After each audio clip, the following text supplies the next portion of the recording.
Hi, hello, and welcome to another episode of course, China.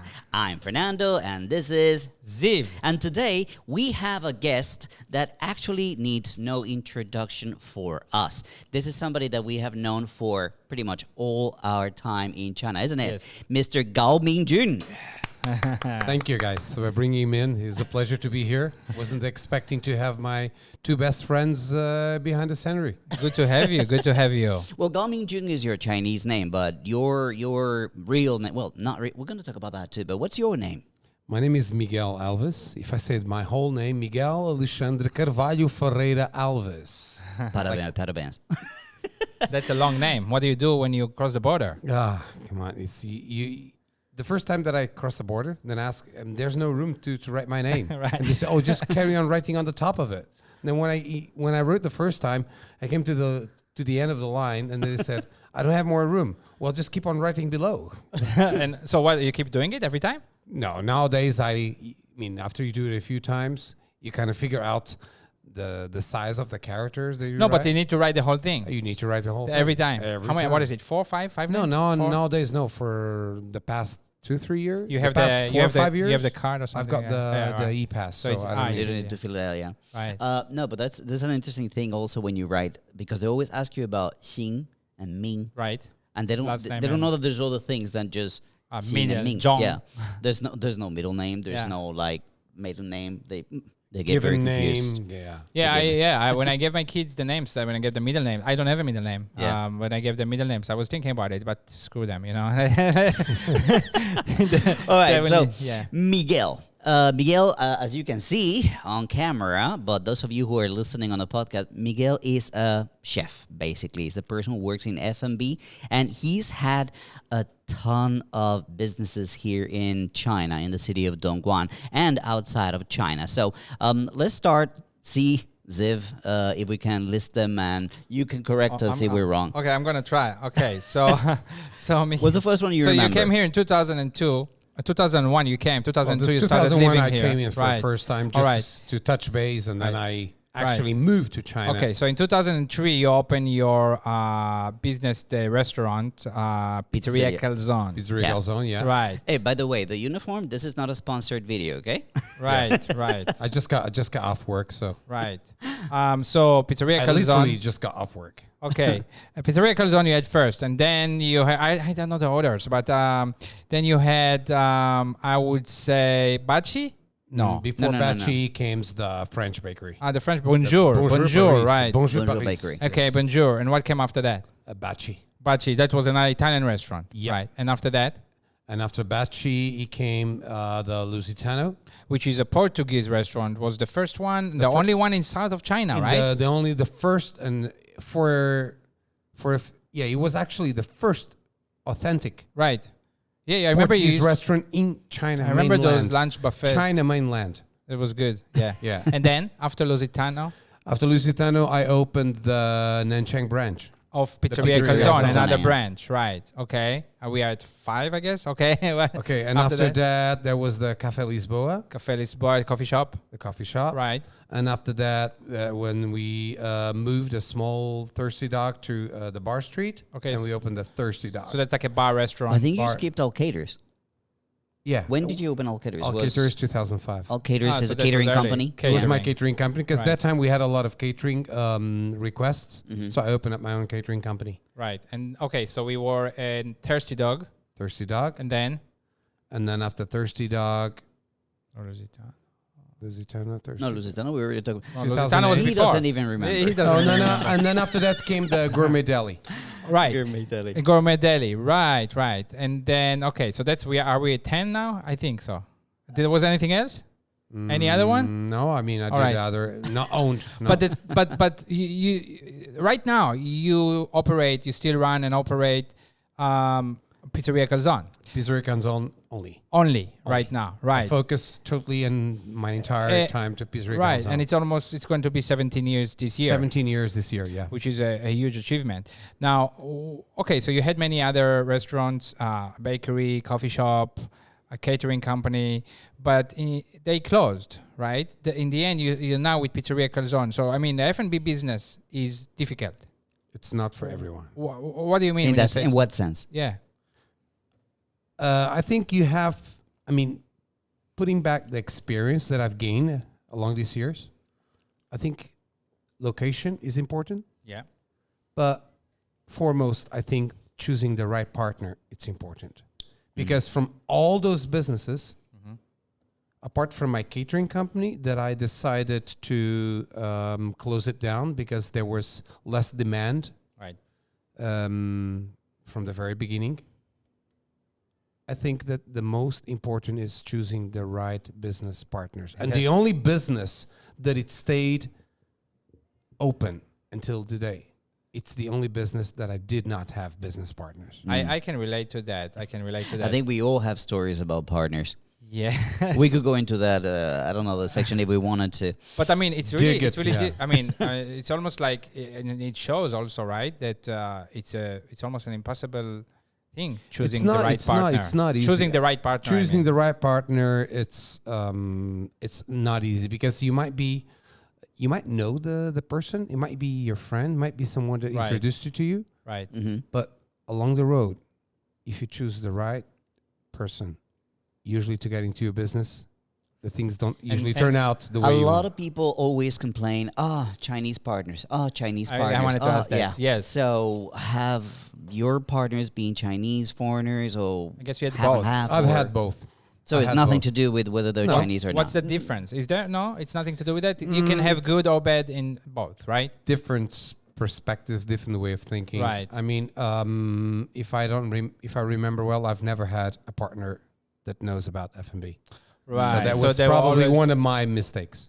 Right. So you had the partners mostly for investment, I would say. Yeah, pretty much. And then let me guess, and then they say they'll just give the money, and then they put their nose in too much and stuff And then like that. Tell me to do to Yeah. do my job, Right, and asking right. why they're not getting the returns as they planned to. And this is really, really important because when you are in China, let's say you came here for whatever, and when you are here, you will have opportunities, and you might start thinking, I can open that business, and I need a partner, maybe I need money or I need something, and this is really important too. What advice would you give? How to choose a right partner? Yeah, what kind of things, 3 things that are important, for example? I think choosing the right partner first, you got to get to know the person a little bit deeper. It's not just thinking, that guy's a cool guy. He has money. That's really not the most important part. I think the most important part, you got to get to know the person deeper.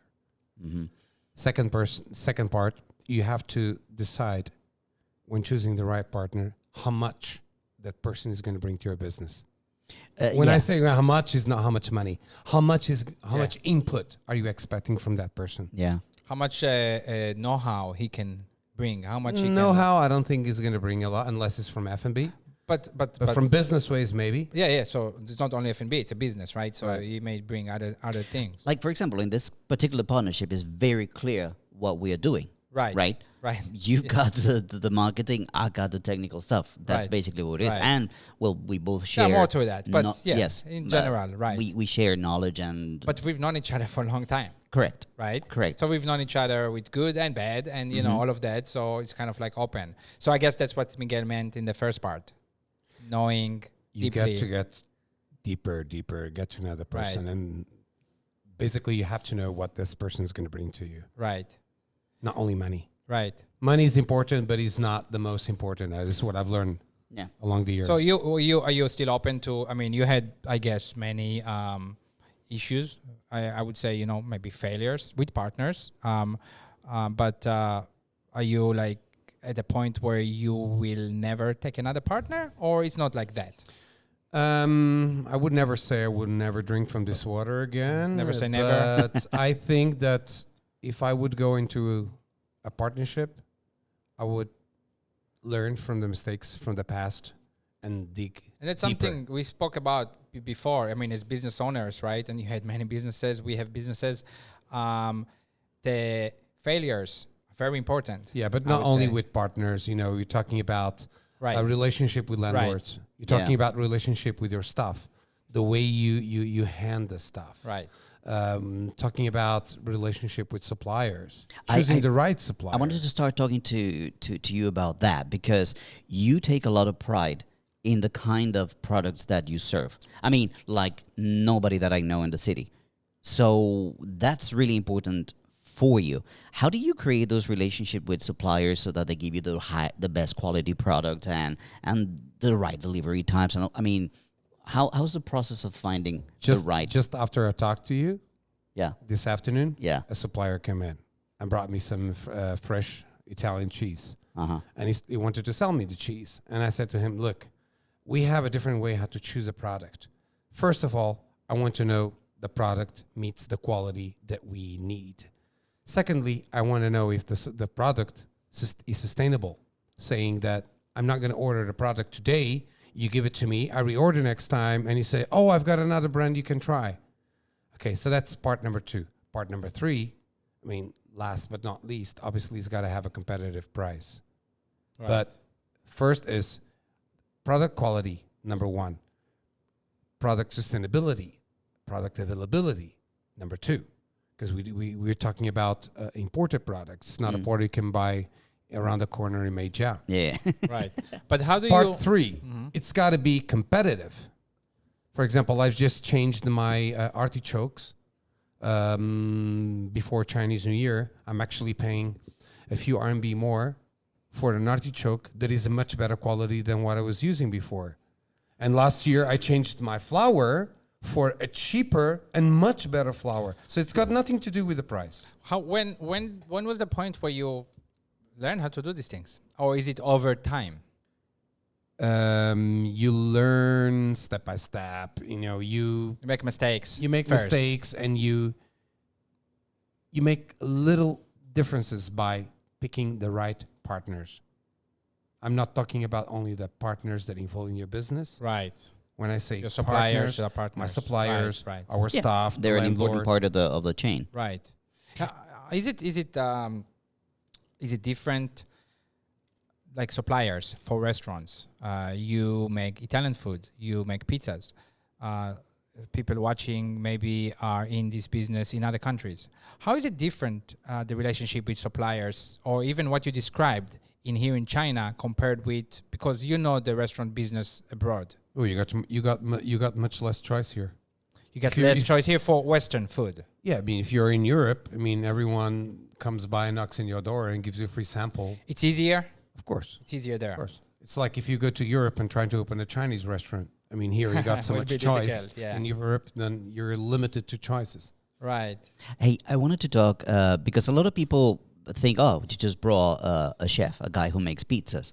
But this guy right here, it's a world champion or has been to world championships and has won China Pizza Champion. Tell us what awards have you won and let people know, well, basically, what level of a chef and what level restaurant you run. 2006, we were asked to participate in China Pizza Championship. This was the first time in Shanghai. Shanghai, yeah. So we went there. Obviously, I mean, I was never into participating in this level of competition. And we brought back home the bronze plate, so the third place. From the China Championship. So we automatically qualified for the Asia Pizza Championship, which occurred in 2007. When you say China Pizza Championship, I just want to clarify. It doesn't mean it's Chinese pizza places. It's a pizza championship organized in China for China business establishment runs. Right, run by usually foreigners. They have Chinese and foreigners. Right. Chinese and foreigners. Right. Okay. All right, so that qualified you to the Asian level? To the Asia level, which we went in 2007, also in Shanghai, and there we brought the golden medal. Wait. Here we go. So the 2007 gold medal for Asian pizza, right? 2007, yeah. Okay, and then I know that you also went to New York.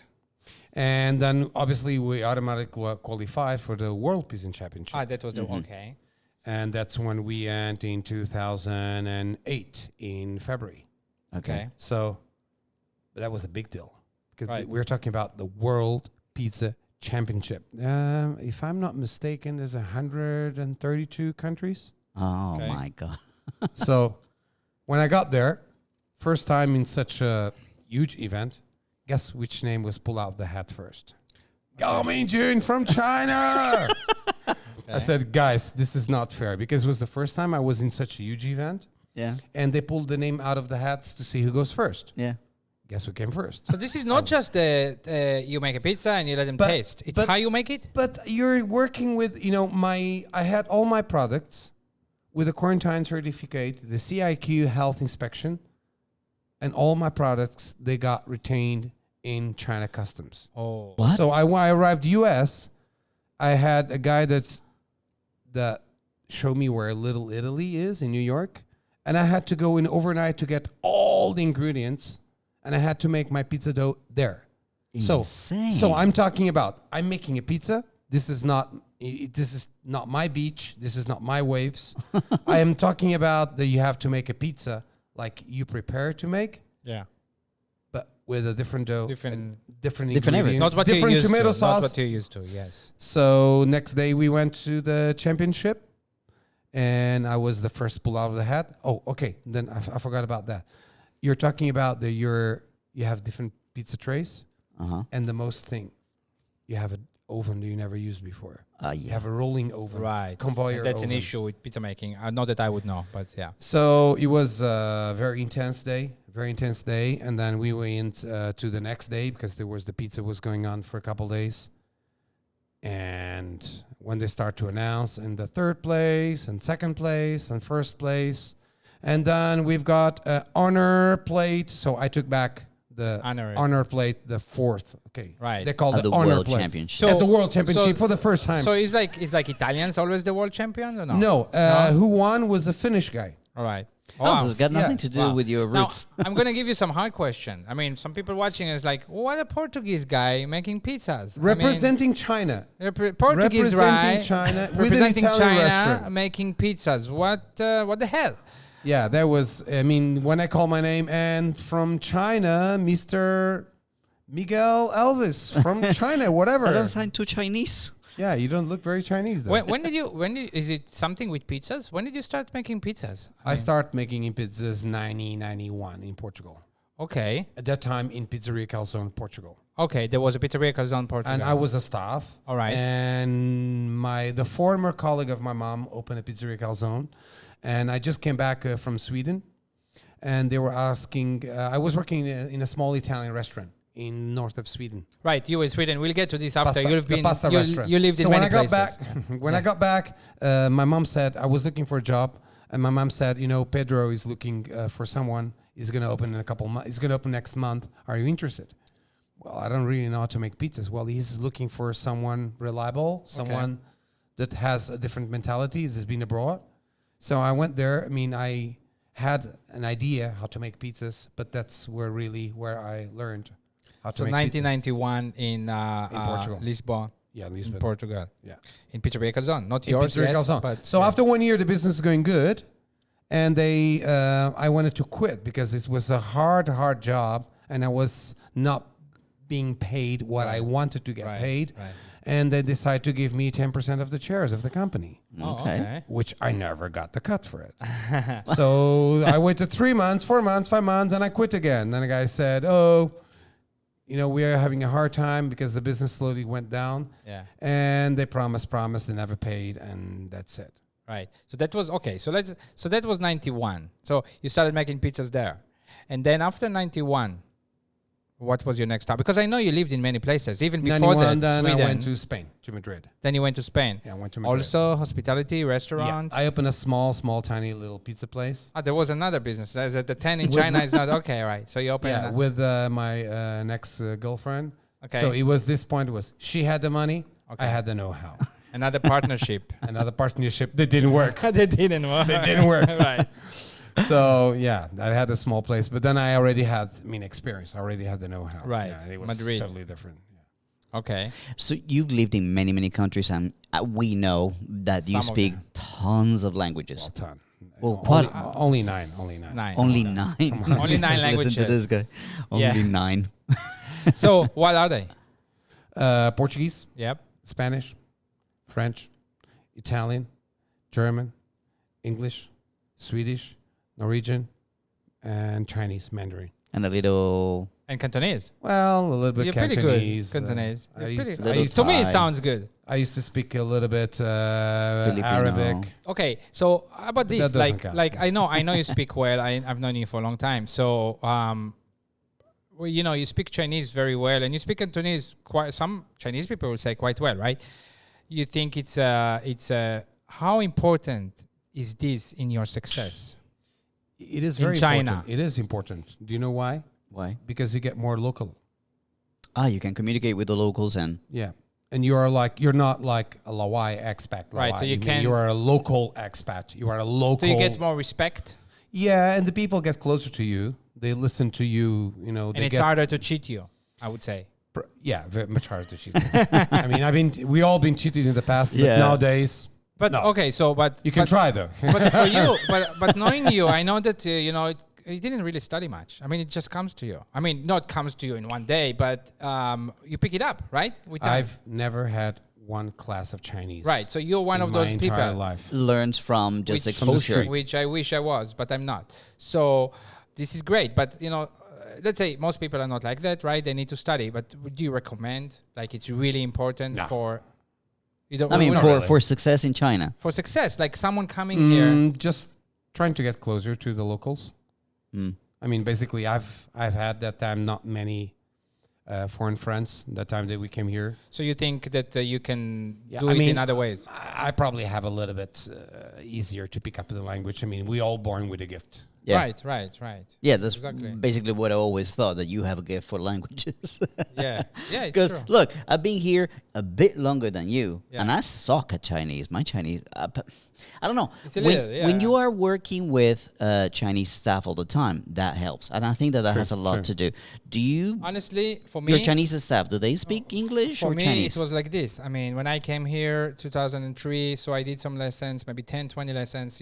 You study. And you still suck, Zift. Yeah, I suck comparing it to you. No, but let me say, I did those lessons. I studied pinyin, Yeah. right? And I kept studying by myself.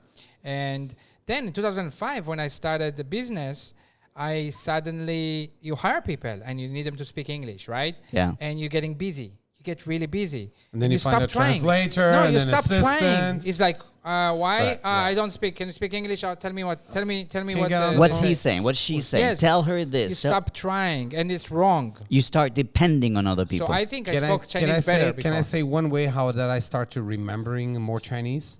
When I had my Chinese girlfriend. No, not really. No. no, it doesn't work. No. Doesn't work. No, Do you know what? When I have my staff meetings. Uh-huh. So when I have my staff meetings, I prepare the entire meeting in English, of course. Right. And then I had my assistant translating everything I was saying. But I was saying, in a good time pace. So I said, "Good afternoon, ladies and gentlemen." Then she said, Oh, so you were listening. So I was listening every time. And then I kept the main parts of the meeting, like the beginning and the ending, pretty much standard.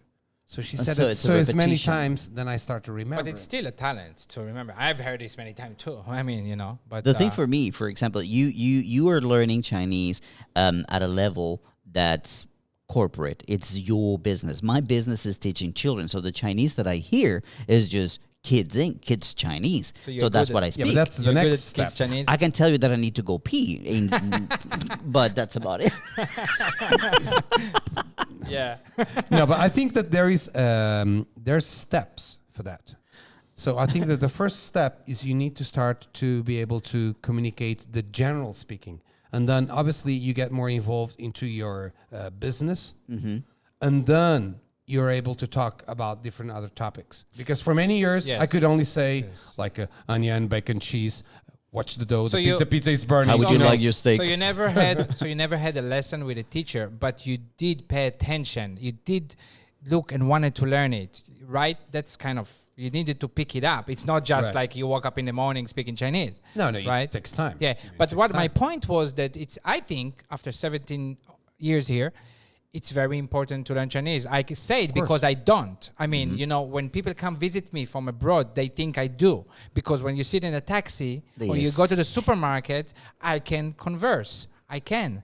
It sounds like I speak Chinese. But when Miguel hears But if you me, get out of your it's comfort very, zone. No, Yes. we speak functional. Chinese. Yes, it's really, it's what is it, 20 I people? need It's this. not enough. I need to go there. This is not good. I Whatever. can understand more than I can speak, for sure. Okay. Also, because after so long, when you sit in a meeting and they speak, and you already know the culture, you know their body language, you understand what they're talking about, right? 那现在开始我们说中文。不要嘞，呀，这边听不懂哎。點解啊？ I- 你冇講 I 唔識講嘅。 I do like that when I sit in a meeting and my staff and there is a meeting with someone, only Chinese people, and they're talking, and they come to and they try to translate to me, and before they start telling me in English, I'm like, tell them that. Because I already They're heard, like, already I understood. understood what they said because I don't really speak Chinese, but Understanding is way higher than what you can actually express. That's Yes, normally when exactly. you're exposed to language. But Fernando, don't you agree with me that if probably my biggest regret in China. Not having a Chinese girlfriend. Not really. Really, my biggest regret is not mastering Chinese. Right. I'm But feeling like yeah. it's too late, maybe. But now. I've known many foreigners here that have been living some of them even longer than me. And you know what's worse? The worst part is that I tried to go to university about a year ago. And we are at a level that is very difficult for them to match. So if you go to the lower level, you're like, well, this is such a waste of time. Right. You go to the intermediate level, like, I can't understand this stuff. So we develop a level of Chinese that is very difficult to match. And for somebody to teach you, there's a lot of spinning the wheels. About a year ago, I don't know what I was doing, and I was thinking, all these HSK tests, right? Mm-hmm. And I just skipped that. I mean, no, but I mean, I was like, I'm just curious about my level. I never thought about it. So I went online and I took the HSK 1 because you don't need I to want read. to try that one day before I leave And China. it was so easy. I passed that one easily, but you don't need to read Chinese. It's pinyin. Okay, It was easy. And pinyin listening. is different. Yeah. But you do read some. You do read some. Yeah, I can read some. I can read pretty much Chinese. Not Right. a lot, Right. but I can read, yeah. Hey, what does your Chinese name mean, Gao Mingjun? I mean, my name is Gao Fei, and everybody knows, and we're like brothers, so we have the same last name, I'm Gao. tall, I'm intelligent, and I'm handsome. Mine is Ye Zhang Wan. And Where does that come from? probably about 15 years ago, I needed a name for the visa. And Or the driving license? Some kind of writing. It's a nice name. I don't remember exactly what. But honestly, Chinese girlfriend probably helps. Studying Not Chinese. really. Too late No, now. not really. No, I guess it look, depends on the girl. I've had girlfriends. I've been married to Chinese twice. Right. No, Yeah. It helps their Same here. English, man. Yeah, yeah, they want to speak English. they want to speak English, so it helps them. Right. Yeah. You need to be Yeah. consistent. I mean, it's not and that insistent. transactional. It's not that transactional. It's that we like Transsexual? transactional, sir. Hey, wax your ears. It's watch Angelo's movie on that.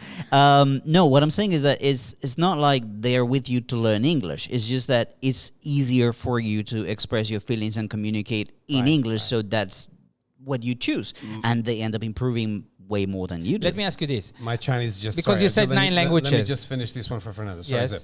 My Chinese just become so great since Right. I've been together with Mary. Right. My Chinese just improved. That's what I'm saying. way, So yeah, way, because you way, are way, talking way. Chinese with her. And she talks to you. And in she's Chinese all the probably time. upset that she does not 99%. learning enough English. She is. She is. Just before the break, let me ask you one question. So other than English, Portuguese, that's your language, and Chinese, you're in China, what's the next language that's the most useful to you? For me, I mean, I put it this way. After learning 3 languages, I classified like this. The world most important language is English. Right. The world most spoken language nowadays is probably Mandarin. And the third one, it's Spanish. Sí, señor. So Spanish. And the fourth one, believe it or not, it's Portuguese. Huh. Is it? Yeah, the colonies. Yeah.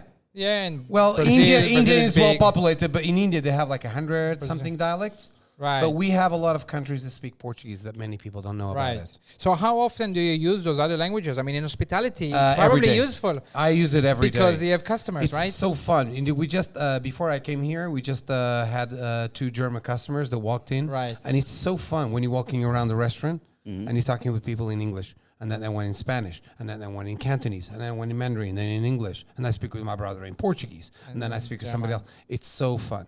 I think I've heard you speaking so pretty much all the languages you it speak. makes so fun. That's When- the when big you- joy of it. When you sit at your restaurant, it feels like you are like in a cosmopolitan restaurant. You're like, what?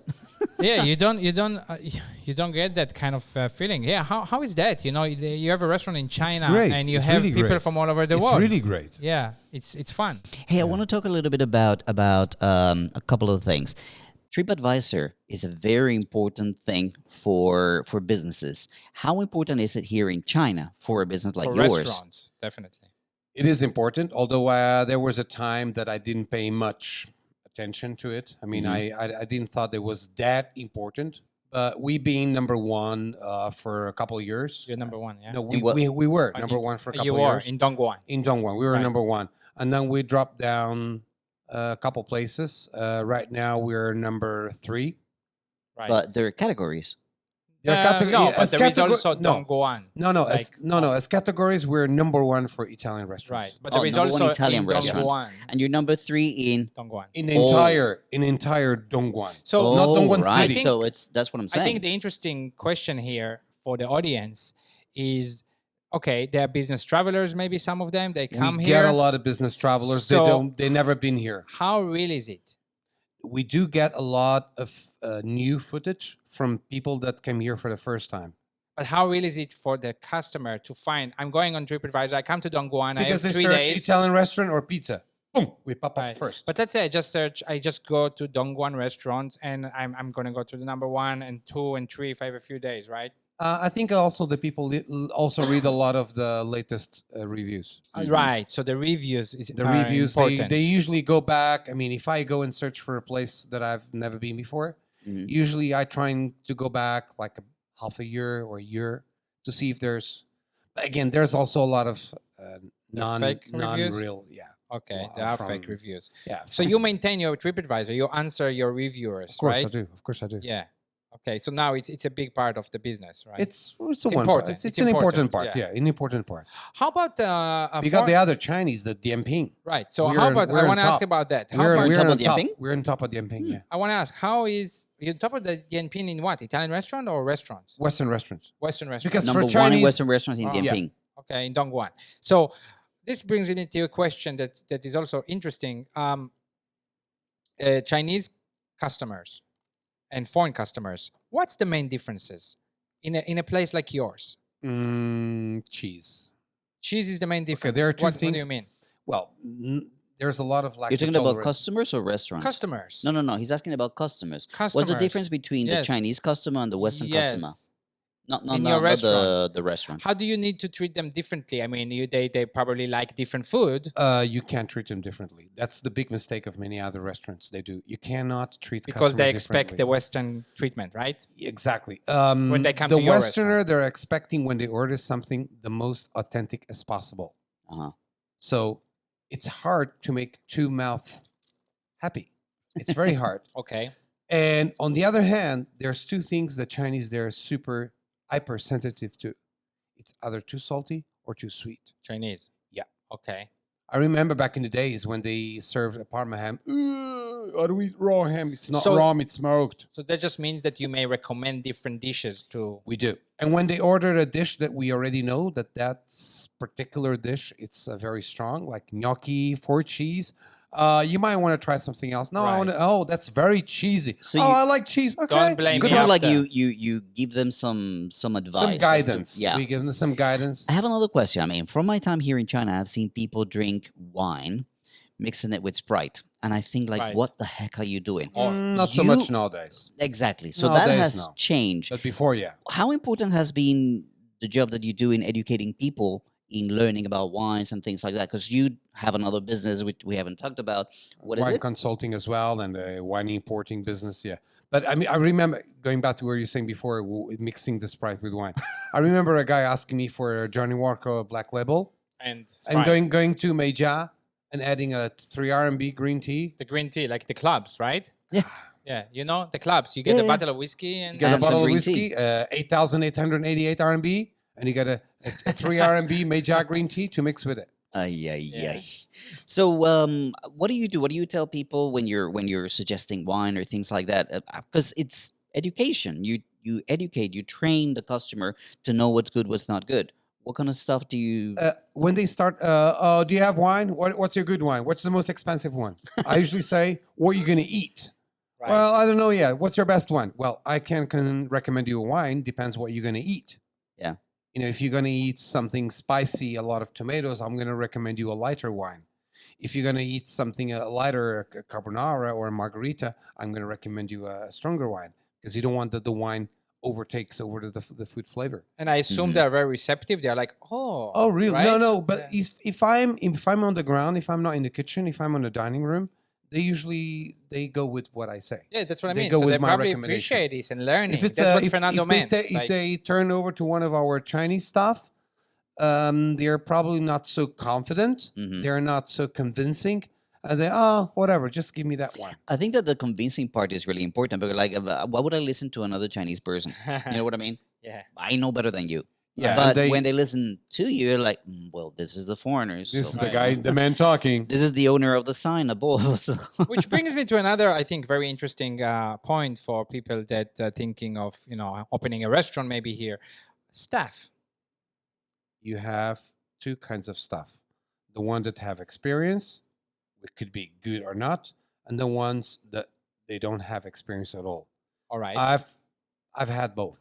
Okay. And thinking about the stuff that have experience and the one that don't have experience, I would rather choose stuff that don't have experience. And How come? Then you tailor them. You train them and you We tailor spoke them. about We've that. spoken about Because they come from the other places I with think- bad habits, with bad training, think, and Fernando, it's very I difficult think- to correct them. I think that we will. This will keep coming up in many episodes. Yeah. We definitely, since we are going to bring people that are seasoned, business owners, managers, because I think when you're seasoned, you learn that. It's the hiring by attitude, not by skill, right? Yeah, meaning what I rather have a guy that's barely finished middle school with like a creative mind, a very accepted, obedient guy, rather than someone that comes with a high school or university degree, Challenging everything that wants that you to say. practice their English with the foreigner customers. I mean, that's not what I want, because this kind of people they will likely stay with you much longer time, and most of our staff have been with us for and many you train them years. the way that you want. Yes, Exactly.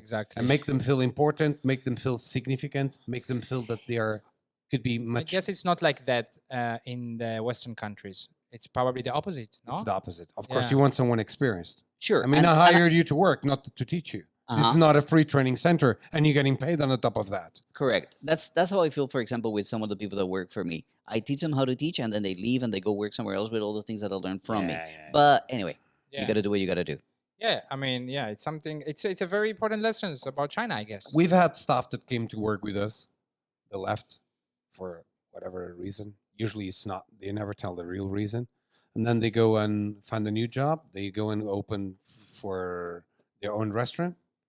Right. And then they failed, and then they came back.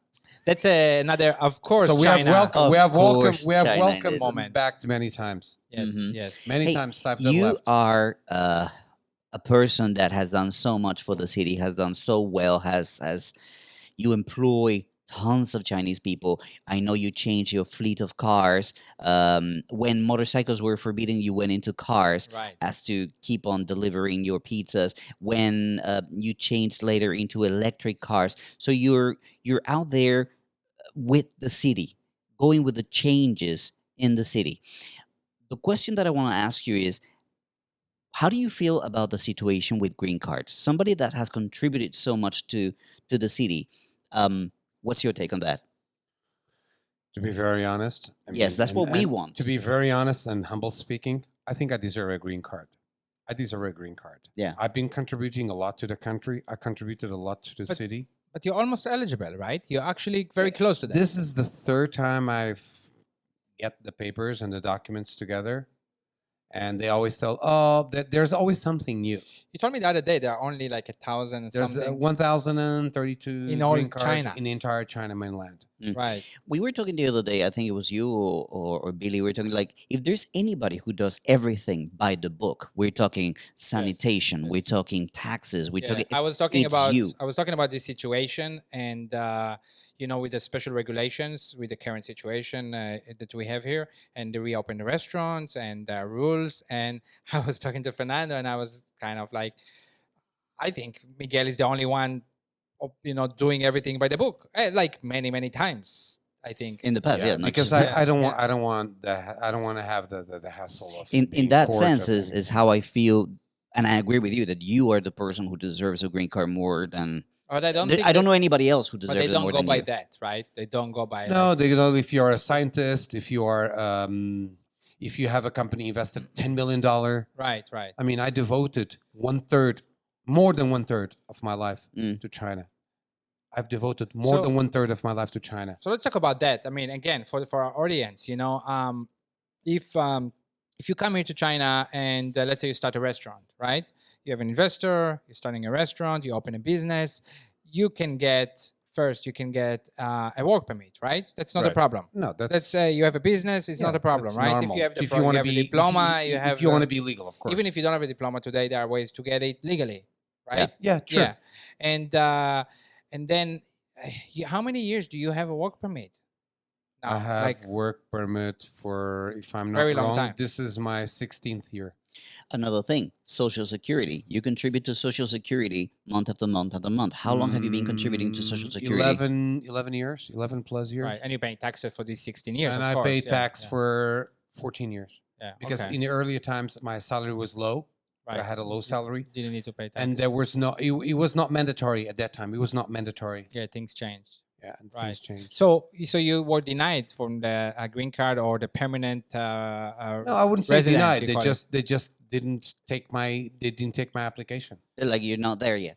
Right. There's They something didn't. missing. There was no reject. You get They just says sorry, you don't have all the document needs. so you get a work permit and a residence visa.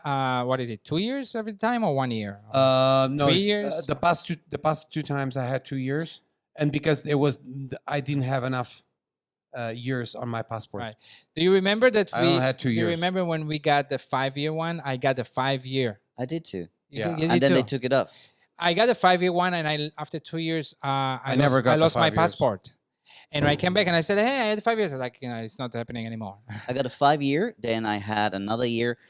What they told me is I had an issue with taxes because the school was not paying my taxes. The Right. school that I was working for, and they told me that because of that they couldn't give me another 5 years, so they gave me 1 year. But then again, just last year they gave me 5 year again. Right. They gave you 5 years. I'm So you back on have- 5 years. You have a 5-year visa in your Yep. passport. Yeah. A residence permit. Yeah, Yeah, that's resident nice. permit, That's yeah. very convenient, right? Very convenient. I'm applying for my one next month. Right. I'm supposed to get either 2 years or 5 years, but in January Who I'm knows? automatically eligible for a green card Finally. Because because I've lived in China more than 10 years, because I've paid tax more than 10 years, because I've got Social Security more than 10 years, and so it's kind of like automatic. I've been married to a Chinese for more than 5 years. So, Right. So there are a few things. there's a no coming back. And if I don't get my green card, I'm leaving China next year. so that's another thing. Regulations and taxes and these things. Back in the day, things were like the Wild West or the Wild Back in East. the days, Let's right? talk about the Connection. old days. Right. Let's talk about the Connection, old No, but days. I mean, Connection. first of all, I want to say before we talk more about the old days Okay. and the fun parts of it, a lot of people, maybe even today, right? A lot of foreigners think they can just do what they want. lot of They can open idiots. A lot of businesses. idiots. Less now, I would say, but back then much more, right? You can open a business. You don't really need to pay all the taxes. You can, you can avoid. So what do you say for that? Because again, we know you, and we know that you are the kind of person that they like You're to do taking a things by risk. the book. You're taking a risk. So yeah, they're taking a risk, right? So you would taking a not big risk. recommend that. I mean, you can't go home and sleep properly because you're going home with a. And you get a knock in the middle of the night. That's Yeah. why you. Right. But I mean, it was easy back then, I would say, I guess, because I mean, Chinese people also, they do this all the time, or they did this all the time, right? That's the whole anti-corruption wave. Right. It's stop all these Change the illegal laws. activities and Times change. and again, some of the things that I've said in some of my videos, like, look, I welcome this kind of correction. I've always For said sure. it like, how is it possible that the second largest economy in the world allows somebody to go and buy a visa in Hong Kong? Because literally, that's what you're doing. You're crossing the border, buying the visa, coming back in. Can you do that in any other country? Of course not. Yeah, So that I dare you and you to come and check my books and all my records. No, from history. I know you, so I don't need, but I mean, And I honestly. dare you too. But I'll be honest, in the beginning when I started, you gotta, jump through some hoops, maybe from, different sides to get things going, sure, you're trying to look, and I learned this from you. You got to find what works for you. Yeah. Kind of like a loophole, something that allows you to do what you're going to do, and it's legal, although it's not exactly what you're doing. But back then, I mean, I'm not talking. was a too lot of long- gray I'm not talking areas too long within- ago. Your accountant may tell you, and I had that a few times. The accountant say, "Hey, you have too much profit. We need to buy some receipts." Yeah, You yeah, know? we know Oh, that. the accountant say, I Don't can do declare it. too much. You're declaring too much. They're gonna come and ask to see your books. And honestly, it's still happening a lot. Yeah, don't. you You're know? declaring Yeah. way too much. Don't declare that much because you're gonna pay too much tax. They're gonna come and check Right, you. right. But Oh, recently, they there come are- and say like, "You're not selling enough." right. And I'm like, okay. What do you mean? Yeah. Yeah. But I mean, in the recent few years, it is changing. They made more laws. They're enforcing more laws, and you have to respect that, of course. I mean, it's a remember when I country. went to the labor bureau and asked for 2 more stuff in place. Oh, you can't have more than stuff. You already have 3. But I need foreign stuff. Oh, hire Chinese that speak English. Okay, Right. where can I find them? Yeah. Yeah, for F&B. F&B experienced staff that speak English and that been in the business, not that. It is difficult to find staff, yeah, like you say, course. right? So, like It's before you very said you difficult. want someone with no experience, but even that, it's hard to find them because maybe I don't know, some Chinese they finish university, they think I should not work for a restaurant or something like But in that. China, they have the problem of it's culture. It's a habit that they ask for leave for any reason. Like, oh, my cousin's in town, I gotta take 3 days leave. Oh, my brother is getting married, I gotta take a week leave. Oh, my uncle died, I gotta go 5 days back go home. They ask for leaving. For example, I've got 3 Filipinos working with me, been working with me for years. Mhm. They never take 1 day leave. There is a different kind of ethic. 1 day leave. Not even. They come to work with fever. I gotta send them home. But wait, I mean, in the world, people think Chinese people work very hard. They do, but they don't give a lot of priority to their job and to their career. I mean, they can say, I mean, if you don't give me a 3 days leave, I'm gonna quit my job right now. Was it always like that?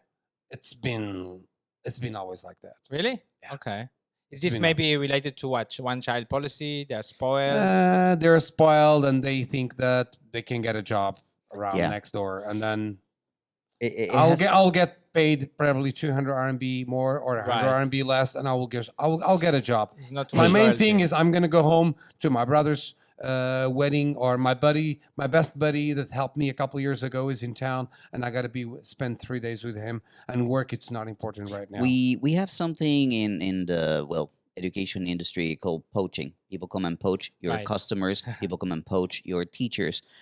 How bad is it in the restaurant business? They come and steal your staff. I've had that in the past. Hmm. I've had that. Is it in the prevalent? past. Is it? Nowadays? You can try. You can try. You So can try. you fight this through I mean, treating your employees right. I can tell you 95% do not trying to poach my staff. They will not come to work. because for you have the right relationships. That's why. because they've been with me for years and they know. But I think also with other restaurants, not just with your staff. I mean, your relationship, your name.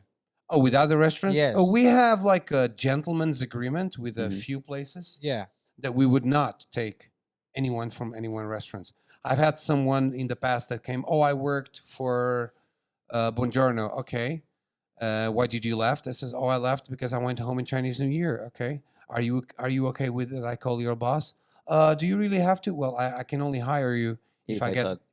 if I get talk with Alex. Right. Right. And if Alex says it's fine, then I'll hire you. So But like that's you like a maintain. gentleman's, we don't have nothing So written. that's another thing to succeed in business anyway, to maintain Respect, integrity, integrity, and you show get respect. the reputation for that.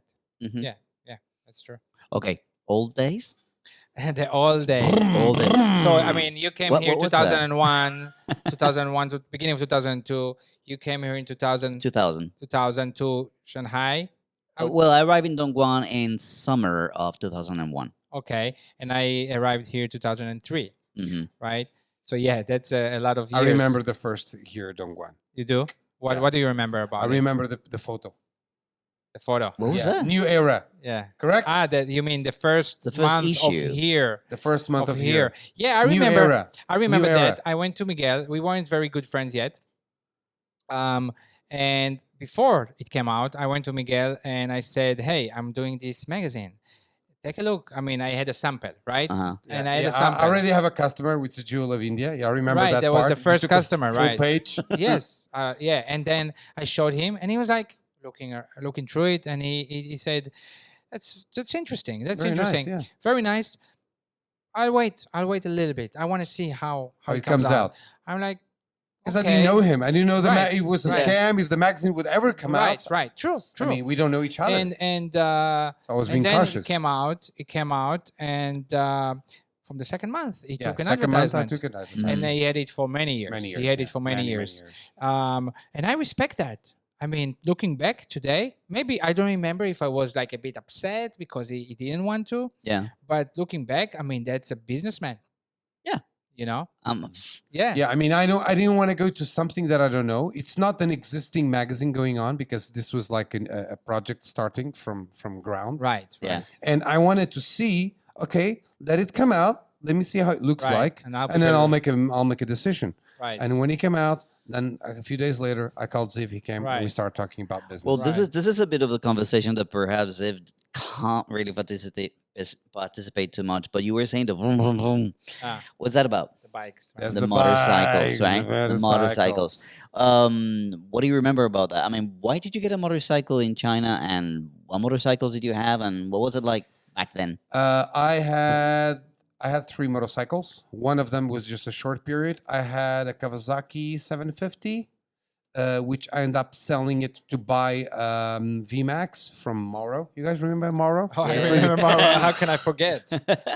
And it was Mauro's. Then I resold it back to him because he got his job back. So I only had the bike like for a month. And then I bought a Suzuki Namazuma Naked 1200cc. I remember I started with a Bandit 400, and I Yeah. went to a CBR 600. And what was it like riding here in Dongguan back Wait, in the day? Wait, I want to ask you something. So Yeah. you rode motorbikes before Dongguan? Back No, home? I learned. Okay, so that I was mean, new no, for well, you. I used to ride like scooters, like small motorcycles, okay, but you there's did. a heavy motorcycles, you? fast motorcycles. I've drove big bikes Before, right. I raced bikes in Madrid. Okay, so then you 250s, okay. 250s. and I also used to do BMX. So it's not like I was new to two wheels, Okay, but BMX is cool. You yeah. waited for that opportunity for a long time. yeah, correct. Well, we had a common friend, Jay. Jay, hmm back in Say Canada. hello to Hi, Jay. Hi, Jay.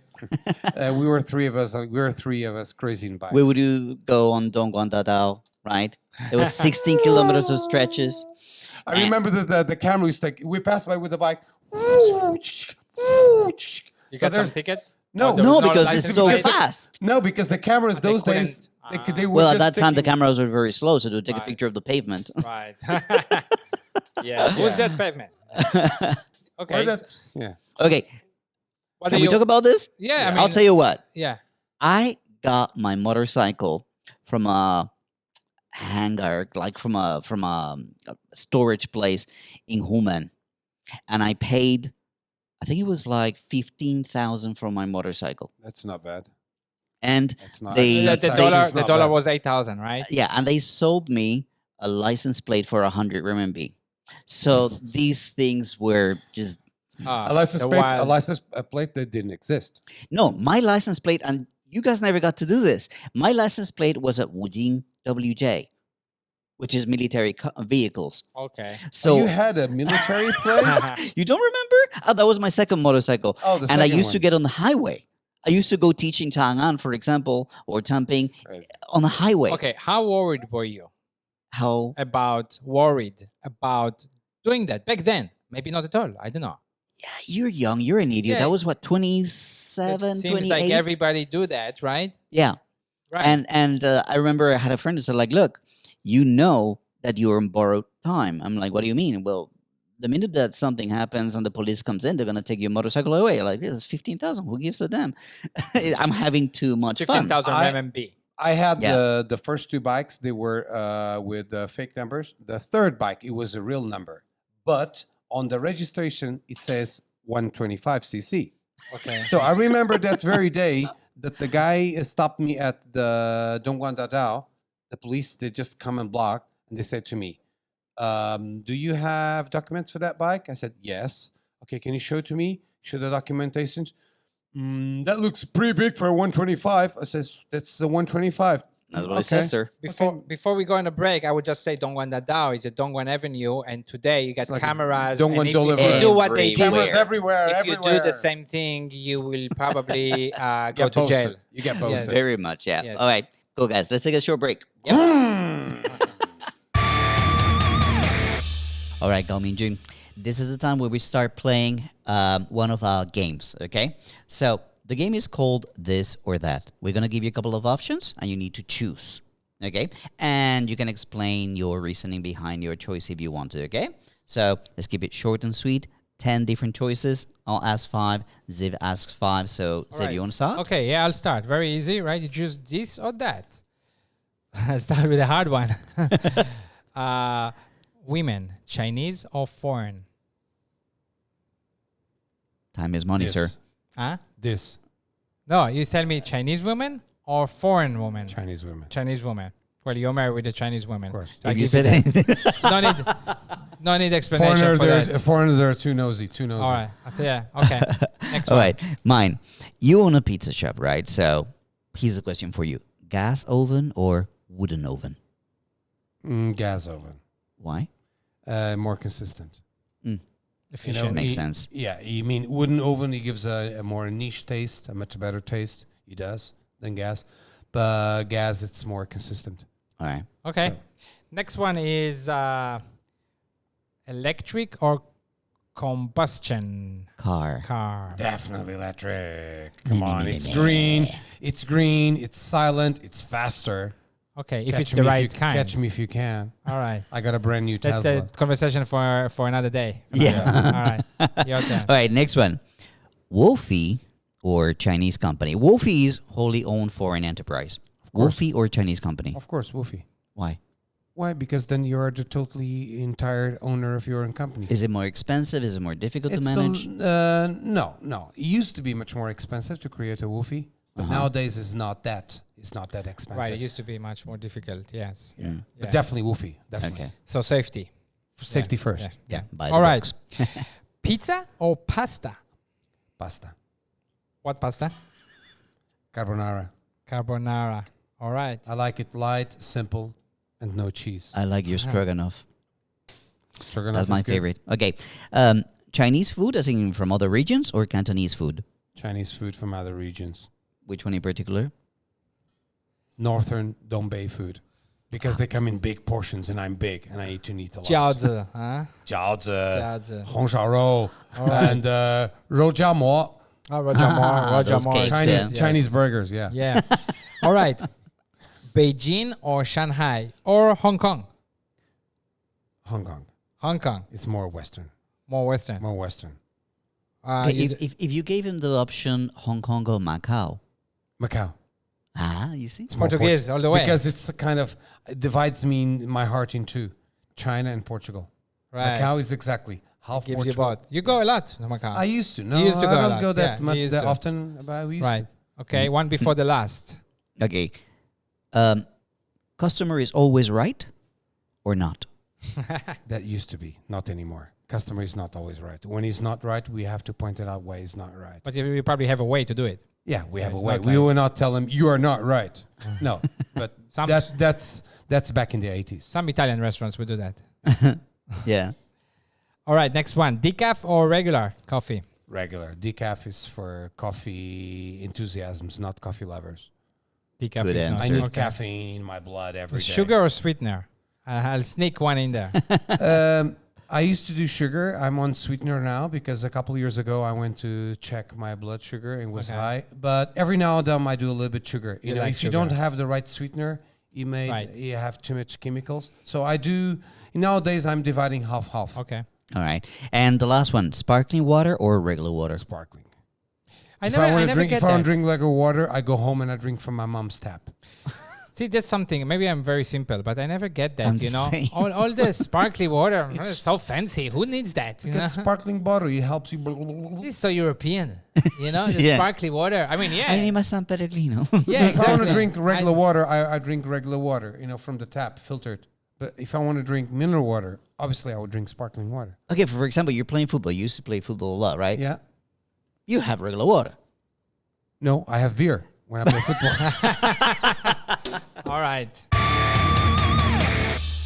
All right. And we are back with, of course.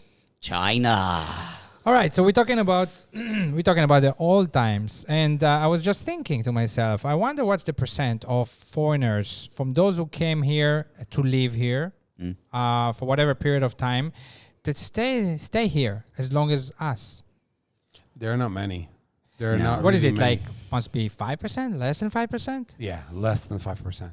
I would say even less, because when you start talking about the number of foreigners that have come in the last 5 years, it's impossible for you to know every single one of them. But the old ones, Back in the days, I mean, year after year, that percentage gets smaller. That I think probably 1 or 2%. That stay here yeah. 15, 17, Being 20 realistic, years. I mean, you could probably count them in the It fingers must of be. your hand. They must be like us, business owners, right? It must be, to People stay here. who have roots here.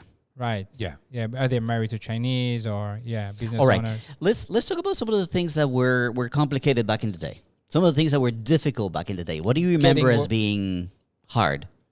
Getting food, Getting food, getting Western food. getting proper Western food, Right. buying clothes. I was Because you told.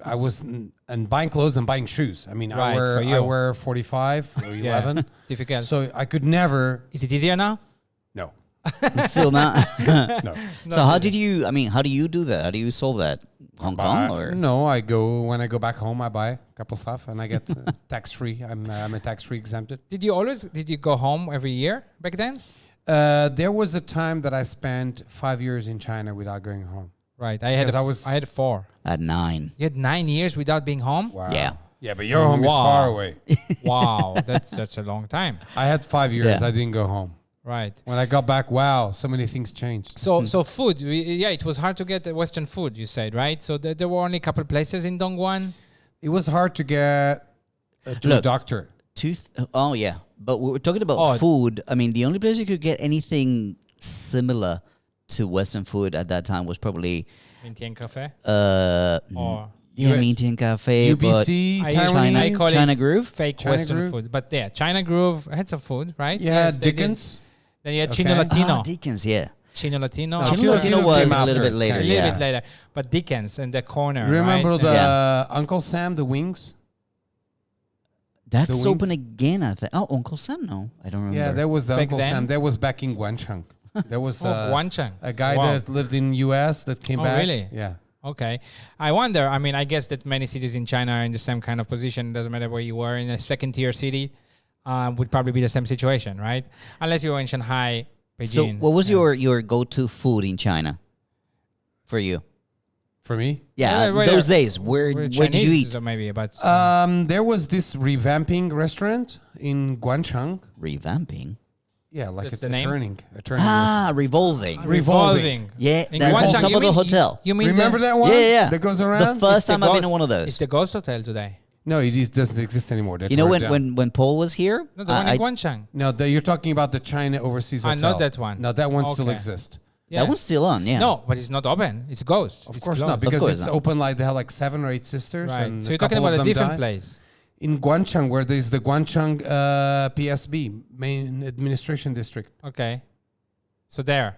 There. Okay. There was the hotel. I don't remember what the hotel name, but it's like on the top. And then, of course, you had the Silverland Hotel on the 28th Right. floor. Right. Pricey. So hotels, right? Pricey, expensive. Yeah, if you want a good food, you had to go to a hotel. I mean, if I want a good food, I would go to Dongguan Hotel. They have Dongguan a Hotel was buffet. okay. Yeah, It was, Dongguan, Bingguan, Ryan foreign Castle. safe. Ryan Castle. Ryan Ryan Castle. Castle opened later.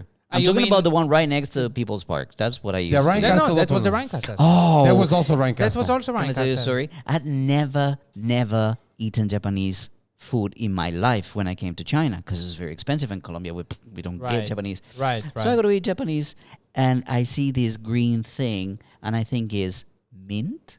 I didn't even know it's I take a whole spoon Wasabi. of wasabi. Oh Lord! Yeah. Yeah, it's food back then. And my story is like it took me about a year until I found the Chinese food that I like. I thought it's bad. So because Cantonese food, a lot of times it's a bit stale. It's blah, Cantonese food until you know more Cantonese food at least, right? For me, the issue was not so much about flavor, was about finding meat. Because a lot of the meat that you get here, I remember I was a teacher, Latinos, so we need meat. and I was not getting that much money at the time. I was just a teacher, right? So I couldn't go to 5-star restaurants or hotels or things like that. So finding meat, the one place that had meat that I could actually eat like a caveman was the Dongbei restaurant where they had janguja. What is janguja exactly? Is that's like You mean the lamb? the spine of the janguja? It's like the spine of the pig. Okay. And they cut it and then chop it up, and it's got big chunks of meat, because everything else in China is just little tiny bits of bone with meat. Right. But I mean, for me, it was all kind of blah and stale. Cantonese food is, it doesn't have a lot of flavor. But when you go right? to the restaurant, that they give you the menu, obviously in Chinese, no pictures, and you're, I want some of these, I want some of that, and they're probably the waitress coming back and telling you, oh, this one sold out. I said, okay. So they only bring you one Whatever they dish. have. And it says, where's the other dish? And they were talking Chinese to Right, you. and you don't know I mean, you what don't know they're what it saying. is, and you eat it spicy. I end up paying the bill and leaving and but hungry. One time Or I eating went the to white rice. I went to Walling, right? And I found this restaurant, Hunan restaurant. I didn't know it's a Hunan restaurant, and I order, and I think back then we used to even like go to the other table, see what are they eating. Oh, this looks okay. That was one way. This looks okay. Even to the kitchen. What? That Tega, what are you tega. eating? Nigga. Even to chega naga, yes. That's No what we nigga, could no say, nigga, no right? racism here, huh? So yeah, one time I was in this Hunan restaurant, first time I guess, maybe 6 months, 7 months in, and came the eggplant and the gambian sichido, the green beans that is like very salty and spicy, Yeah. and I was like, wow, I loved it. Finally, yeah, okay. So I was like, right for me, these dishes. Yeah, because I back have in it- those days, there was no smartphones. You could take So pictures. No, I wrote no. these dishes. They wrote for me these dishes, and I kept it in my wallet, and I kept going there for a year, ordering the same 4 dishes. The same. Yeah. The same thing for me with the janguja. Yeah, the same thing. Yeah. No, the first dish that I actually learned how to say in Chinese was bao bing yang rou. Oh, Bao balbina. bing yang Bao rou, bing yang because rou. it had a lot of meat, and I was like, Yeah. this. How do you say this?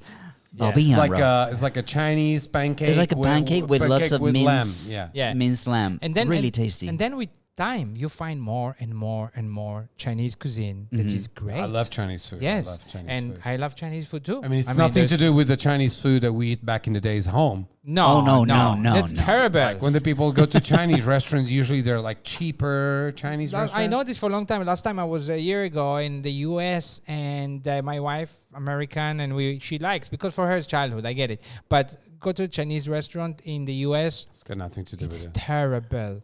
It's so sweet. Yeah. Everything is nothing so to do with anything. sweet. We in Colombia, when you have like fried rice, yeah, 炒饭, the thing is that they serve it to you in a box, and the box is like about to explode. They give you so much rice, but the meat is what we say, just meat that belongs for a small, slow animal. Yeah. You have no idea what kind of meat that is. Right, yeah. What's your favorite Chinese food, Fernando? What's Look, your man, I is think that thing you said? Janguja is great, but I love lamb. It's one of the things that I love the most. Lamb. But any specific? Jiangrochuan, which is a Yoroshan. yang Do you like skewer. the go to the skewers. Yiling Santing? Oh, that's a great Yiling one. Santing? Yeah, I go there. the every- Xinjiang. That Yeah. and the other one that I really like is the sweet and sour fish. Okay. Sweet and sour fish is Not too really, many places really good. have it. Yeah. Not too I'm many not. places. I'm not so much of the fish here. 'cause What the do you fish- like, The Miguel? fish. I like the hongsharo. Honcharo. Hongsharo, especially the hongsharo that my mom makes. I know, It's I had it. honcharo. Oh, that's so good. Ah, yeah, the one. Hongsharo, the pork crispy belly. Oh, You're it's so talking good. about your mother-in-law. Pork belly. My mother-in-law makes the world best hongsharo. When I found I like spicy food, so I found the Hunan, Sichuan, Dongbei have some, and Xinjiang. Yeah, so very, very nice. So it takes a while, but Chinese food is great. That's just my handicap The on variety. Chinese food. The On variety the is Chinese just- food, I can't tolerate the spicy. I So all, like A nowadays little bit okay. there are many restaurants nowadays, But right? Sichuan, Hunan, forget it. Dongbei usually come like big, huge portions. It's like Dongbei food and the Xinjiang restaurants for me the When best. everybody talks about Chinese food, a lot of people know about hot pot, but you're not big on hot pot. I don't like hot pot Why? because everything you put inside it tastes all the same. Come on, true. you put I have a different vegetables, it reason. tastes the same. You put meat, it tastes the same. You put potatoes, it tastes the same. I like the taste. I have a It's just different different reason. texture. It tastes all the same. I'm lazy. I go to a restaurant. I need to cook for myself. I don't mind On that the top part. of that, and you're paying, and you need Yeah. to cook. I don't mind that. The thing is, to me, it's expensive for what you get. I mean, if I want to be full, I need to spend a lot of money on the To be meat that I full. like because I really like meat. Remember that time we went to the Dongguan Mall upstairs? Yeah. And that wasn't cheap, and we were not like, we were okay. I was not but particularly full, me but yeah. neither. Yeah, I But think the that food tastes the same, just different texture. Hot pot, hot pot, hot pot. I think that it's the culture, the experience. They sitting together, and it's Yeah. something about that they like. Yeah, it's That sharing. part. It's Yeah, sharing. sharing. For example, do the Chinese restaurants back at home, do they have round tables while they're roundabout? Of course not. The Lazy Daisy. The lazy Susan. Yeah, Yeah. Of course not. no, they don't. No. Yeah. No, I mean, not in Europe. I- There are square tables like any Okay. other restaurant. You mean for the a la carte? Weird things that you've eaten. Weird Weird. things that you've eaten. Weird things that I've eaten. I've eaten once. Okay, one by one. What's one that you've eaten? I have a few. You want to start? Okay. Snake. Frog. Chicken feet. But frog is French. They eat frogs too, I'm not French, man. Right. I'm Portuguese. I eat All right. healthy food. Turtle. Ugh. It was horrible. I sat in a business meeting in Shenzhen, and the Alligator. guy made me eat this. Alligator? Alligator. Alligator is okay. I've 'Cause eaten alligator. Yeah. Alligator, it's like for me as a chef, it tastes, okay, see the taste of a shrimp, a big shrimp or lobster. Yeah. And you see the taste of a chicken Alligator. breast. Oh. So chicken breast, lobster. And if you mix them, it's somewhere in between. I The didn't flavor mind it. and the texture. I tried it. It was not, Yeah, it's not, okay. not that bad. I had duck tongue recently. It's a Wow. snack. I ate dog. Snack. Really? And you You have did? dogs. First, no, wait. And you Wow, have you dogs. surprised me. Let me explain myself. Yeah. I've been in China. Sorry, I was in Harbin. I was in Harbin about a week or 2 weeks, and my boss said like, "Hey, would you like to try dog meat?" And I'm like, "Look, I'll try something. Why do they eat dog meat? Maybe it tastes great. Maybe I don't know." So I went there, You wanted to and try. it tasted like nothing. In Spanish, we say like a beso de boba, like a kiss from a foolish woman. But Tastes okay. like nothing. So you're curious about it. Yeah, I wanted Just to see. try. And Even though you're a big I dog can't do lover. that. and do I couldn't sleep thinking Right. about my puppies Right, back home. right. But I yeah, can't. it's But But I one get of those it. experiences. I get it. It's just, But Devil What's Dog another food What's here, I another can't weird do. thing? another weird thing I ate in China. There must have been a lot. I mean, okay, you all had it. Like, it's common, right? Like, what is it? The cow stomach, the thing that looks like it's very chewy. It's in hot pot. It's I in don't soup do that. sometimes. I don't do that. You haven't had it? Yeah. Yeah, Cow's stomach. Yeah. Yeah. What else you tried? That was about it. Yeah. I'm very I- conservative. Perhaps one of the worst things that I tasted was camel paw, the foot of the camel. Right. Sorry, camel hoof. Right. That was just gelatinous and it's like, and the smell. But I mean, all of the things I said. I can't freaking eat tofu. Oh, I love tofu. I can't. Tofu is great. Tofu I is great. hate It's the not even texture. meat, Can't- right? This guy do eats tofu. tofu every I night. love tofu. Yeah. No, but What does that mean? But honestly, all the things we said, all the things we I can't do listed, tofu. all the things we listed, I didn't eat because I was like, oh yeah, let's eat snake. I order it every day. No, it was like one opportunity in some countryside in Hunan in a wedding, and they ate snake, and I was like, okay, let's and try you don't want to snake. make them lose face, and you have to eat it. No, and also you're curious, so you try. Yeah, It wasn't I've good. eaten snake in exactly the I'm same more circumstance. conservative Yes. than curious. I can't do that. You can't do that. How about what's weird from your restaurant, from Western food, your restaurateur? What's weird for Chinese people? What's the Like When weirdest they go thing? to your restaurant, like, Yeah, what is it? Chinese. Parma ham. Parma ham. Because Why? why? Because for them it looks like it's raw.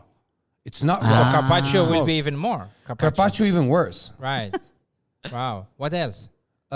Gnocchi Gnocchi is weird. because it's pasta, potato, pasta. Right. Interesting. What else? Anything that comes with a lot of cheese. Well, Right. even though nowadays they eat more, but Okay. I understand. Food, yeah. Food is interesting in China, but it takes a little while. But I mean, Chinese food is great. salads they didn't used to Chinese eat salads. yeah. Now they eat. yeah, Now they eat. because it's vegetables, they gotta be cooked. No, because Uncooked they're raw vegetable. and they just Yeah. no. Can you boil me this? No, I can't. Yes, you can. No, but I want. Is it? Are they changing? Yeah, they change a lot the habits. Yes. Yeah, of course. Interesting. Yeah, they do eat a lot of They vegetables. travel but more all abroad. cooked. They have more access to information, so they change the habits a Right. lot.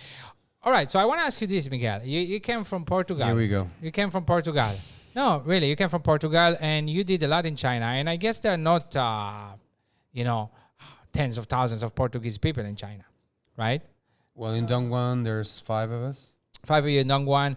I know that you are in relations. You talk to the consulate. You talk to the consul general. You go sometimes to the embassy in Beijing, I guess. Yeah, I go to Beijing. I used to go every year So what is it? You are you? What do you go there for? Yeah. What do you do?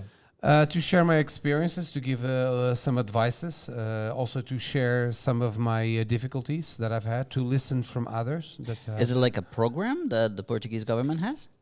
Yes, and that we had our former president. He created like a business entrepreneurs group, Portuguese entrepreneurs around the world, and every year we get to get together with our president and share our experiences. So you met your president Oh yeah, many times. many times. Many times. Met my president 4 or 5 times In China or in Portugal? in Portugal. In Portugal. I've been to his president's home. as an Portuguese entrepreneur in China.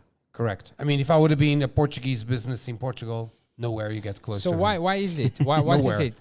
They care about They represent the because country. It's because you represent your country. You know, they want to know what are you doing for your nation and how well are you doing outside your nation. so they appreciate you for doing that. Exactly. This is one thing that Colombia doesn't have. Look, I'm an Doesn't- not honorary at all? citizen of Dongguan, And and there's nothing? my Yeah. country There has wasn't ever- no idea about this. Really? Never no article No. about you, no nothing? No. It's just, there's no connection, I how Yeah, guess. they about would Colo- say, yeah. It's not a very They strong don't take it- connection. How about Colombians in China? There are quite a few. Quite a few are doing things that they shouldn't be doing.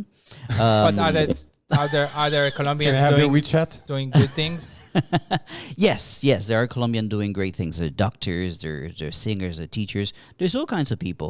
You remember Natalia, right? Of course. She was amazing. Natalia, hi, The doctor? Fernandez. Hi, Natalia. Yeah, she was a doctor. Right. She was a doctor that came here and she learned Chinese by going to university and learning Chinese traditional medicine. Okay. But Great she was already a doctor. professional doctor from Colombia. So no, there's all kinds of people.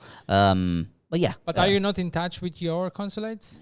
a little bit. A little bit. Right. They don't do much for me Okay. because I'm different from you. You're very connected to Portugal. Do I'm they very help? disconnected from Colombia. Do they help you if you need They help? did help me. They did help me They did help, to right. get this mask. Thank you, Mr. Consul. Right. They did help me to get the masks on time.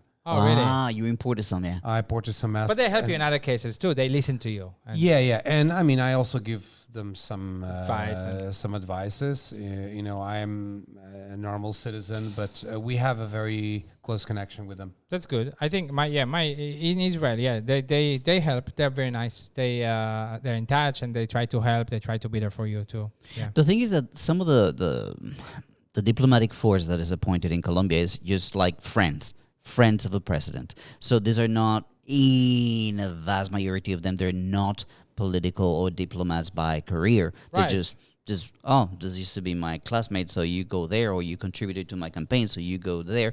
So these are people have no interest in doing the job that they're supposed to be doing. So you quickly realize that there's not much to Right. there's not much to, But you to that also- relationship. But you also like you love representing your country. You love your course I country. do. I know.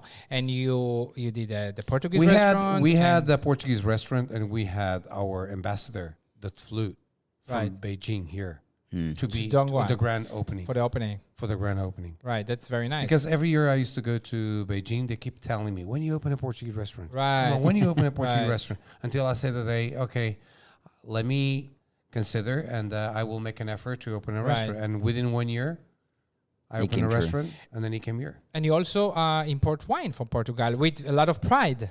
We import wine. You know, it's why wouldn't I have my own country's wine? Being a Portuguese, you know, it's a great product. It's not a up-priced product Right. for the quality that you pay. Right. And I bring wine from Portugal to give the Chinese to know that there's a great wine from Portugal. What Portugal is famous for in China?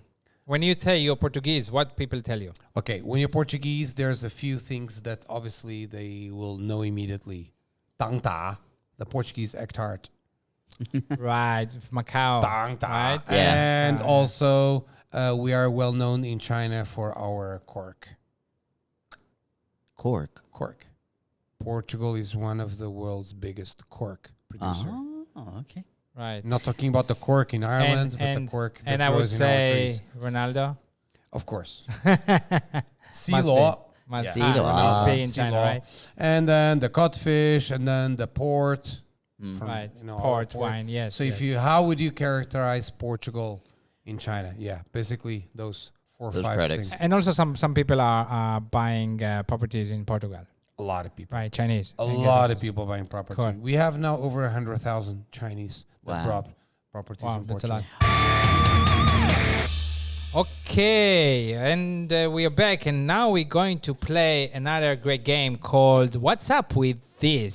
So, what's up with this is relatively simple. We go through your social media and we fetch some pictures, some images, and we show them to you, and we want you to show us or tell us what's up with this picture. Give us some context about the picture. So you can describe the picture that you see, and then give us the context. What was that moment? What was going on there?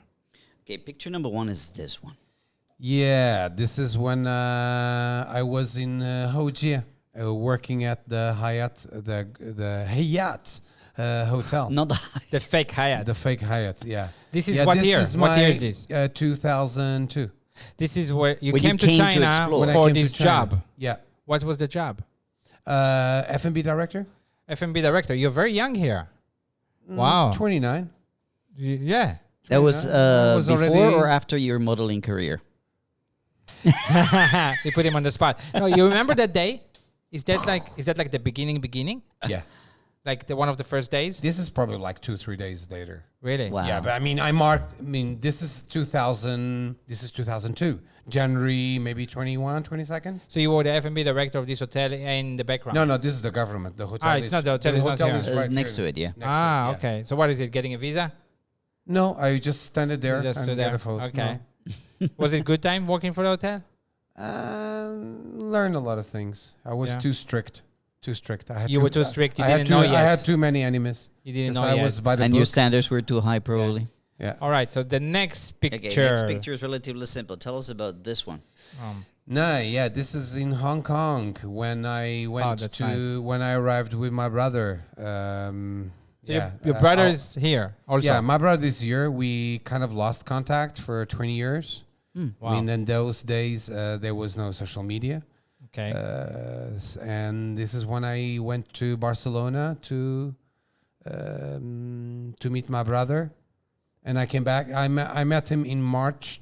I re-met him in March 2016, and we kept in touch for a few months, and then 4 months later he accepted my proposal to come to China, and this is the day that he arrived Hong Kong. And you look very happy. Yeah, we are both very happy. Come on. And today he's working with you every day. Today is our restaurant manager. Uh-huh. And Pizzeria how Calzone. is it to work with your brother every day? It's fun, you know. My brother and I, we're totally different, one different, from the yeah. other. Yeah. We're very, very different. Like It's very a good different. thing though, I mean, like I mean, in you can interaction. see it from the hair, you know. Yes. You enjoy? Yeah, I mean, he has his own character. He has his own way. We are tolerant with each other. We learn a lot from each other. We get along. It's nice to have family around. Yeah, yeah. That's good. All right. So this has been What's Up with This Right. with, of course. China. But this is not the end of the podcast. This is not the end of the video. We have a few more minutes to talk with Gao Mingjun. Okay. I want to ask you about your decision to leave China, because when we were doing a little bit of preparation, we don't have to do too much preparation. We asked you about, well, how long are you going to stay in China? And you gave us a very specific date. Yes. What was that? Excuse me. This is the date that I set it up back a couple of years ago. And we all have, well, most of us have, when am I going to leave China? We have, when we arrive China, first we pass the 1 year barrier. Then we pass the 2 years barrier. Then the 5 years barrier. Then the 10 years barrier. And so on. And I think by now I'm considered, what, a dinosaur? Where am I? A bit. So I think that I set that up a date, and I think that in the next 12 and a half, close to 13 years, by the time I'll be 60. And I think it's a time to step back a little bit and enjoy a little bit what the life offers. And go where? Most likely we'll be going back to Portugal. All right. Do you have an exit date? Have you ever thought about that? I always think I wish I would, be like that, planning with the right dates. And he has like a specific date, right? That's December 4, 2032. Wow. I just want to, I want to think I'm not here for life. Not all my life, but I think I cannot say the date. No, I cannot say if it's another 5 years, another 10, another 20. I don't know. Do you have a date? No, I don't have a date. And well, I have a date when Like- when I want to stop working, but I don't have a Right. date for leaving China. I mean, I think I will be buried here or whatever, cremated. I don't, because might- I don't okay. have much to go back home to. Right. You guys. I mean, I left home when I was 15 Right. to go Same study. as me, yeah. 15. So my connection to Colombia is, yes, of course I got family, but But I for don't me, know. for I don't me, have an exit date. for me, I probably won't live in my country ever again, in Israel. I'm not saying I will not. I say But probably. probably, yes. And my wife is American. My kids, they're third culture kids, right?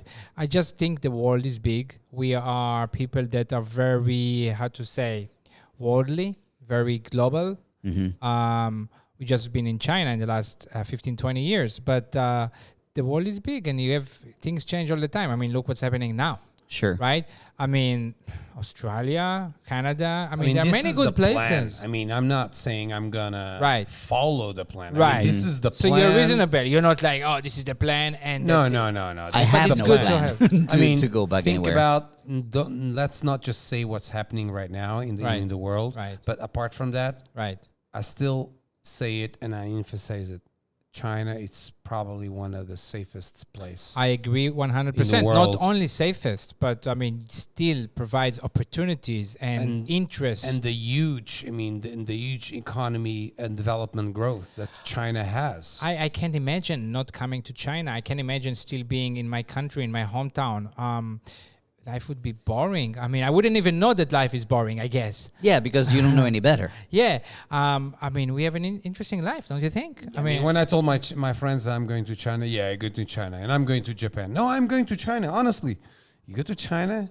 For what? Good luck. Good luck. Good luck. I mean, we're sitting here now, Israeli, Colombian, Portuguese. Portuguese. You live in multiple countries. I live in multiple countries. You did, Yeah, I think we all together we lived in. And we quite a all few chose and China. we become friends, and this is just true. I mean, we have many others the same, and it's great. I wouldn't change that. You know, this is like Me neither. keeping. Hey, I have a question for interest. both of you. A lot of people say like if you live in New York, if you make it in New York, you can make it anywhere. Do you think that applies to China? Like if you make it in China, You can make it anywhere? I don't know. I mean, I think if you're an adaptable person, you'll make it anywhere. And if you made it in China, It's the because you're same adaptable. Thing. It's the same thing. What do you reckon? Adaptable. Yeah, I mean, I've been into very extreme situations. You Brazil. lived in Lebanon. I lived in Lebanon. I In lived in Egypt. Egypt. I lived in Sweden? Sweden. I mean, that was a very rough time because I lived in the north of Sweden. Like in the winter times, we go minus 35, minus 38. Oh my God. That was really cold. Well, you should go to Harbin in could- winter. I couldn't make it there. He said I couldn't make it anywhere. No, I couldn't make it there. But yeah, I mean, it's being adaptable, right? I always say it's like even here in China, we are in Dongguan, and it has different reputations for good and bad. And you know, it's not the city; it's what you make out of the city. It's what you make, right? It's in you, I wouldn't change. If I would go back, I wouldn't change. right? And right now, I wouldn't change Dongguan for any other city. Has the reputation of Dongguan changed? Yes, in some way. Sure. I mean, Do you remember that phrase they used to have in all over? Dongguan depends on you. Something like this. Remember that one? They had- I was the one who created that sentence. we had a YouTube show a few years ago in here. Yeah. And our slogan was the Dongguan you want. Mm-hmm. Because it's the Dongguan you want, what you want it to be, you know, for you. And I think we're a good example. We are pretty content, right? Yeah. And that project that you had one, Do the Right Thing, remember? Do the right thing. When I look back at that project, Do the Right Thing was an idea to tell people, Do the Right Thing. yeah, show Chinese people something that we do back in my home country, which is like educate people as to, hey, be civil. Don't do things that affect other people. Be more considerate. But when I look back at that option, I'm like, who am I to be telling them that? I don't. That came from an arrogant place, I think, and I was happy that didn't go anywhere. Because no, when I look back, you probably But got it's- many enemies. But it's still right to I say didn't- that. because It's it didn't still- go anywhere, It's still but- right. Just, do the right thing. I mean, come on. I mean, sure. But again, Yeah. I mean, again, going back to the topic, I wouldn't change. right. I wouldn't change, and I don't regret, and I love China. Yeah. Well, I don't go. I think we all agree, we all agree about China is my home. again, we are making it what we want it to be, and it's very one thing for sure. Our life is interesting. One last thing. Being an expat without friends, it's impossible. I always thought being single here as an expat, maybe if you're a man, you're just going to be drunk in a bar, right? That's what we see. Yeah. Or you're just going to go back, But you said at the beginning of this podcast that you were very happy to be doing it with your two best friends, and this is something that's quite important. I don't have many friends. I mean, basically you and my wife. That's about it. But that's all I need. Yeah. But you have that. I have that. You have that. You have Yeah, oh, yeah, that. yeah, And yeah, your yeah. wife. What I'm saying is some people, single here. You do need some people here. And maybe that's by personality, But the thing here is that you had friends, right? As an expat, I have they a lot come of and go. acquaintances. Correct. For I have me, a lot I of know a lot of acquaintances, people, but they're not real friends. but it's But different. you've had friends over the years, 20 years. You've had someone else, I'm sure, if you think about it. Yeah. You had other people that were good friends, that you appreciated, you were close to them. yeah. It's one of the things. Some of them left. Some are still. And it's in one of the memory. It's an issues. expat life. It's one of the issues because a lot of them leave and you got to reset your Exactly. friendship. And you need to know how to go through that too. Mm. Yeah. It's one of the and then when you meet somebody for the first time, you're like, okay, am I gonna invest my time, energy, Start all over love, again. and caring on a person that's gonna leave maybe tomorrow because his company shut down I or don't whatever? think like that. Yeah. I think it clicks or not. If it clicks and if I feel connected to someone, I just go with it. Like, for example, a lot of people say like, oh, why aren't you friends with a lot of Colombian people? I'm like, because we are from the same country. Does not mean that we Right. we have the same values, we I have agree the with same that. ideas.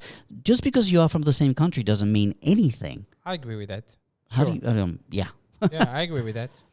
But And to the extent that, because we're foreigners, we should band together. Like, even worse, even less. Some of my good friends, not best. You're my two best friends. Some of my good friends, they're Chinese. yeah, that's Yeah. good. It's You great think? if you can make Chinese I friends. have a very good. I have very good foreign friends, but I also have very good Chinese. That is friends. great. I think I have the issue. I have the barrier of the language. Even if they speak English, you speak the language very well. I think it's easier for you. But I think it's Sí, sí, great. Guajiang. I think it's great that you do. I think it's great that you do have a good Chinese friend. I have two good Chinese friends, but it's a little bit different because we can't relate to the point. They can't relate to our situation. They can't relate to our problem. So it's kind of like, right? There is I don't know how There's, to help but there's you. I don't always know how there's to- always a little culture barrier. Always. Right, So it's just a little bit different when you're dealing with foreigners. right. All right, guys. Well, that's all the time we have for today. In of course, China. and of we want to course, thank. China. Thank you, Elmin Jun. Miguel. Miguel, thank you for joining us. Thanks for having me. It was a great pleasure to be here with you. It was guys. great having you. Thank you. All right, guys. So you know how it goes, yeah? When you watch this video, make sure to subscribe to our channel. Make sure to click the bell button to be notified whenever there is a new video out, and follow us in all the social media. All together now. All the social media right here. there. And make sure to leave us a comment, leave us your questions. And if you know somebody who might be interested enough to join us here in this podcast, do let us know. Okay, guys? Until we see you again, take it easy. Bye for now.